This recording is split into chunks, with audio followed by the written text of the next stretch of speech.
the pasta portion, we're making our bacon and onion fresh tomato sauce to go with our whole wheat or whole grain spaghetti. I'm going to make a nice fado spaghetti. Whatever you're cooking in boiling water, you need to salt it like the sea, as my friend Mario Batali says. You need to season the water to season, in this case, the dried pasta itself. It's the only opportunity you get.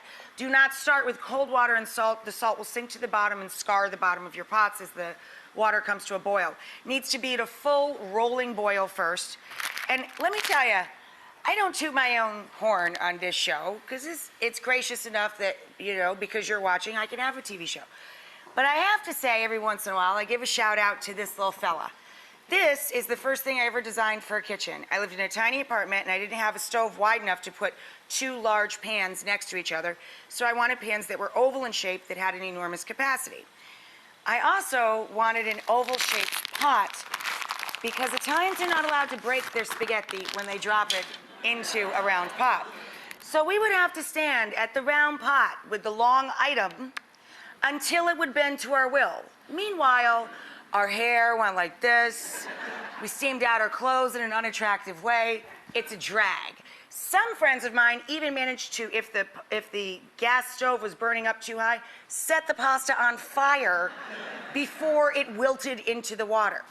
Now, with an oval spaghetti pot,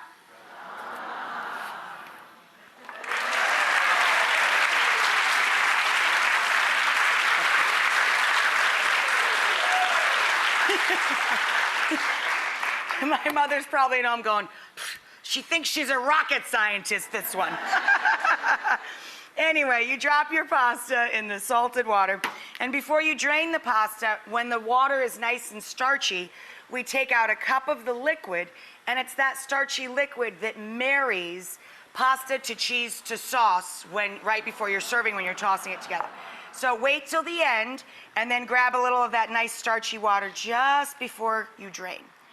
Now, to our onions and garlic that have been sweating out. See how nice and saucy they are and tender?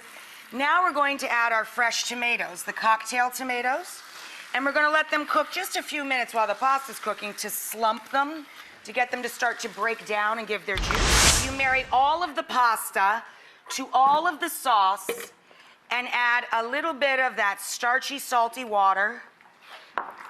Get that going. Never put naked pasta in a bowl and top it with a little blob of sauce. You don't want all of it to taste good. It doesn't even make sense to me. But you marry all of the pasta with all of the sauce right in the pan. And then you add, this is grana padano. You could use parmigiano. Grana padano has a little lower price, and it's very similar in flavor, nutty and buttery. And then you finish with good extra virgin olive oil. And then you toss all of that together to marry the bacon, the tomatoes, the onions, the sage. Oh my God. Whew. Again, I can't even keep track of what I'm talking to you about because this smells so good. Oh my God.